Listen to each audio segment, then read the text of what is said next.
very specific, clearly identifiable pattern of DNA, which is only found in one other place in the world. Beneath Europe's soil lies a truth that challenges everything we know about civilization's rise. Farming did not erase the hunter-gatherers overnight. For more than 2,000 years, two different human worlds shared the same land, the same rivers, yet never truly became one. What happened between them quietly reshaped what it means to be human.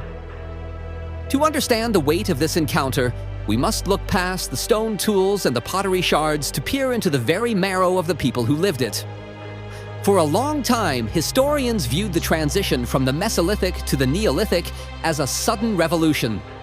The idea was that farmers from the Near East swept across the continent, and the indigenous hunters, unable to compete, vanished. However, recent isotopic studies and breakthroughs in ancient DNA have revealed a story of profound resilience and unexpected complexity. It turns out that the hunter-gatherers were not primitive relics waiting to be replaced. They were masters of an environment they had managed for thousands of years, and they did not give it up without a fight. This was not necessarily a fight with weapons, but a fight of identity and soul. As the first groups of farmers moved into the heart of Europe, they brought with them a worldview that was fundamentally alien. To a hunter-gatherer, the land was a living, breathing entity to be moved through with the seasons. To a farmer, the land was something to be owned, cleared, and fenced. This was a collision of philosophies. In the forests of Germany and the plains of Hungary, we now find evidence of frontier zones. These were areas where farming villages stood just a few miles away from hunter-gatherer camps for centuries. They traded. We know they traded because we find status items like polished stone axes from the farmers in the burials of the hunters. Yet for nearly 70 generations, they chose not to intermarry. This brings us to a compelling question.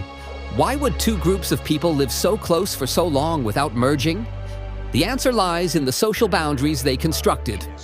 Recent research into dental calculus, which is the hardened plaque on ancient teeth, shows that even when they lived in the same valley, their diets remained radically different. The hunters clung to the proteins of the forest and the river, while the farmers relied on the starches of their domesticated grains. This was not just about what was available, it was a choice. Diet was a badge of culture. Transitioning from the open plains to the dark interior of the earth, we find the most striking evidence of this cultural friction.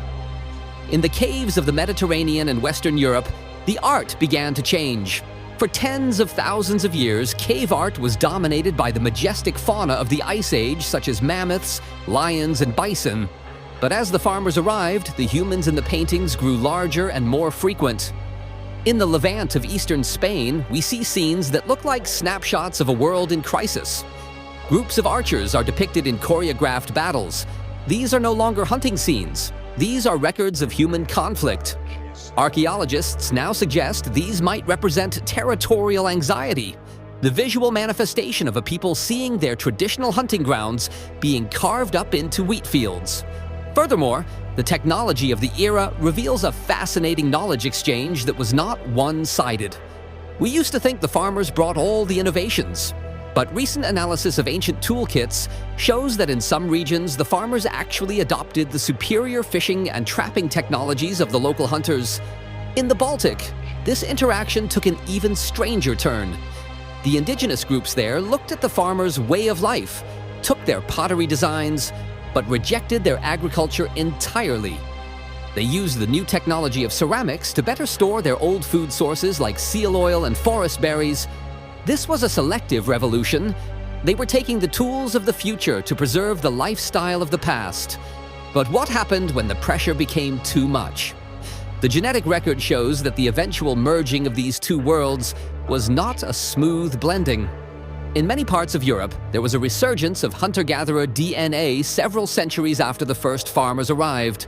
This is a scientific mystery that is only now being solved. It suggests that after an initial period of displacement, the hunter-gatherers did not die out. They regrouped. They survived in the marginal lands, the dense forests, and the wetlands where the farmers' cows could not graze.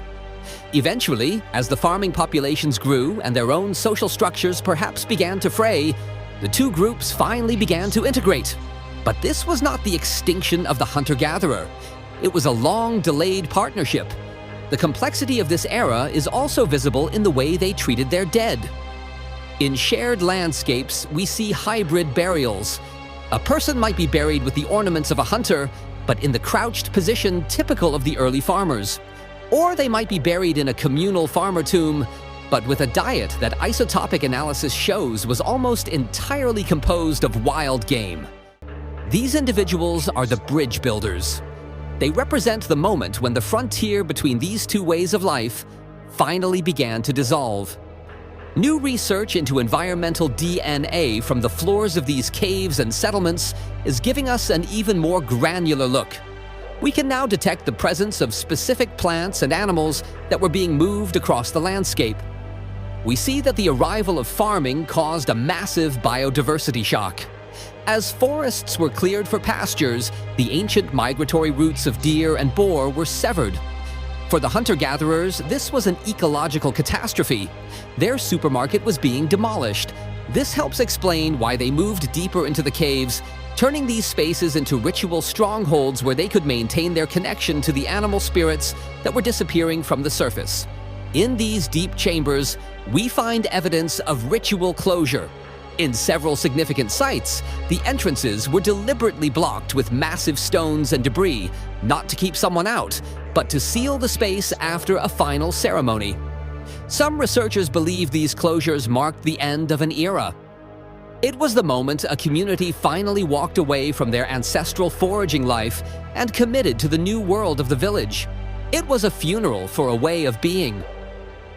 The story of the transition to farming is often told as a triumph of human ingenuity. But when we look at the evidence, we see it was also a story of profound loss and staggering adaptation. The hunter-gatherers were the first environmentalists, living in a delicate balance that had lasted for millennia.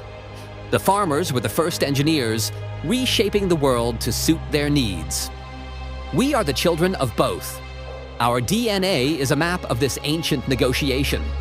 We carry the genes of the Near Eastern pioneers who brought the seeds, but we also carry the genes of the forest dwellers who knew how to listen to the rhythm of the seasons.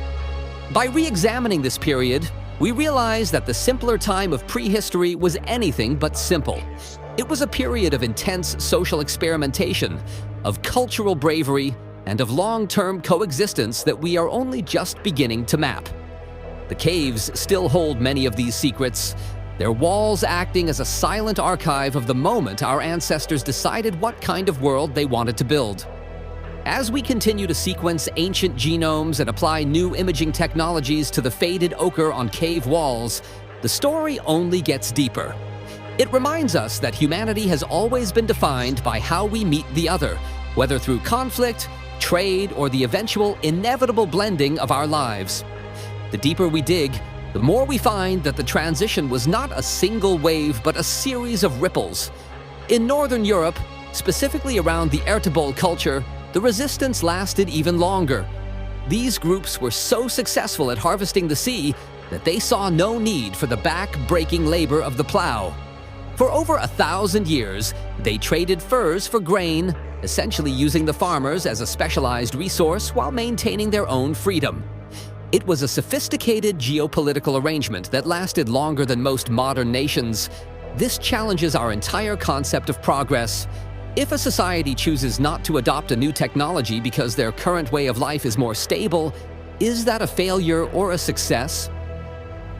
Even the linguistics of Europe might hold echoes of this ancient standoff.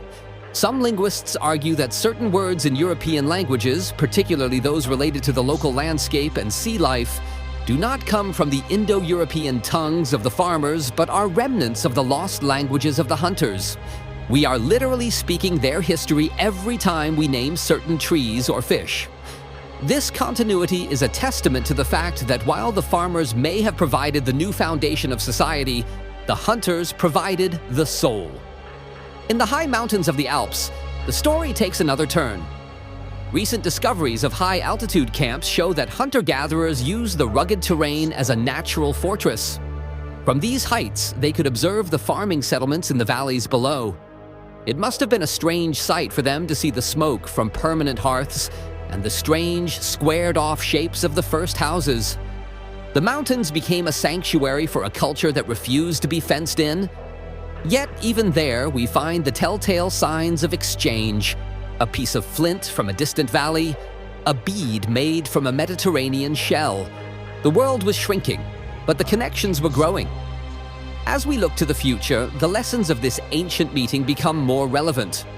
We live in a time of rapid technological and environmental change, much like the people of the Neolithic. We are constantly forced to decide which parts of our heritage to keep and which to trade for the promise of the new.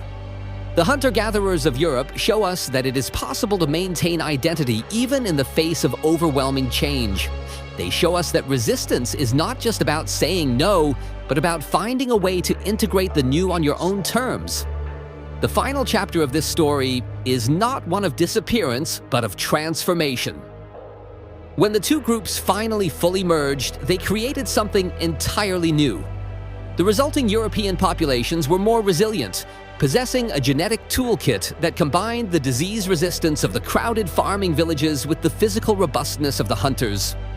This was the birth of the modern European, a hybrid of two worlds that had spent millennia watching each other from across the forest.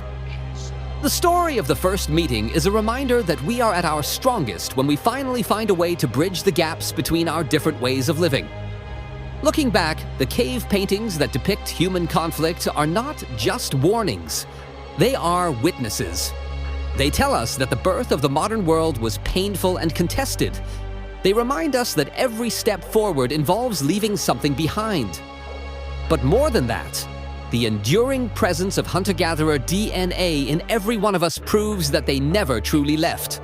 They are still here, in our ability to navigate the wilderness, in our deep connection to the natural world, and in our restless urge to see what lies beyond the next hill. The meeting of the forest and the field was the first great conversation of our species, and in many ways, that conversation is still going on today. The silent stone walls of the deep caves continue to whisper these truths to those who know how to listen. We find that the pigments used in the later stages of the transition were often sourced from hundreds of kilometers away, indicating that even as the world became more settled, the spirit of travel and connection remained. The hunter-gatherers did not just move through the land, they mapped it with their stories and their feet, and those maps eventually became the roads of the farmers. The two worlds were always intertwined, like the roots of the ancient oaks that once covered the continent. Ultimately, the story of prehistoric Europe is a story of us. It is the story of how we handle the unknown, how we protect what we love, and how we eventually learn to grow together. It is a story that was written in blood, sweat, and ochre, long before the first word was ever put to paper. And as we move into our own uncertain future, we would do well to remember the resilience of those who came before us. They faced the end of their world and found a way to live on in ours. This is the true legacy of the meeting at the dawn of history. A legacy of survival, a legacy of adaptation, and above all, a legacy of the enduring human spirit that refuses to be silenced by time. The integration of these societies also brought about the first major shifts in social hierarchy. While hunter-gatherer groups were largely egalitarian, the farmers brought the concept of surplus. Surplus meant that for the first time, some people could have more than others. This led to the creation of the first true elites, whose power was often cemented by their control over the ritual sites, including the very caves that the hunters had once used for communal gatherings. In some sites, we see the farmers literally building their monuments on top of the sacred places of the hunters, a powerful act of symbolic appropriation. Yet, the hunters left their mark even there, as the farmers often incorporated the older stones and symbols into their own new structures, unable to fully erase the power of what had come before. The study of this period is now moving into a new phase where we are looking at the micro-history of individual families. We can see through the genetic record how a hunter-gatherer woman might marry into a farming village and how her children would carry both her stories and her husband's seeds. These personal stories are the true heartbeat of the Neolithic. They transform a grand historical narrative into a series of human choices. Each choice was a bridge built over a chasm of cultural difference, and it is through those millions of individual choices that the modern world was slowly, painstakingly constructed. In the end, we find that there was no single moment of transition.